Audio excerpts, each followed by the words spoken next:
Last minute exam tip number 7.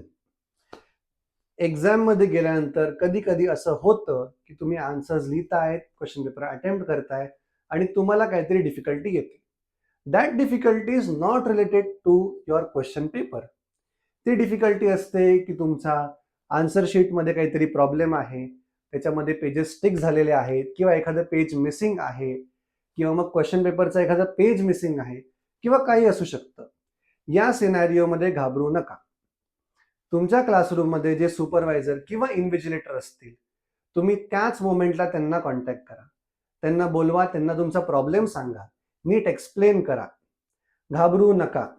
ते तुम्हाला तिथे हेल्प करण्यासाठीच अवेलेबल असतात. तुम्हाला कुठलाही डिफिकल्टी आली तर न घाबरता तुम्ही त्यांना कन्वे करा किंवा त्या सेंटर जे हेड असतात त्यांना तुम्ही तिथे कॉन्टॅक्ट करा आणि तुमची डिफिकल्टी सॉल्व्ह करून घ्या. तुमचा क्वेश्चन पेपर मधले क्वेश्चन्स हे तुमच्या आन्सर पेपरमध्ये अटेम्प्ट होणं हे जास्त इम्पॉर्टंट आहे. न घाबरता डिफिकल्टीज क्लिअर करून घ्या. All the best.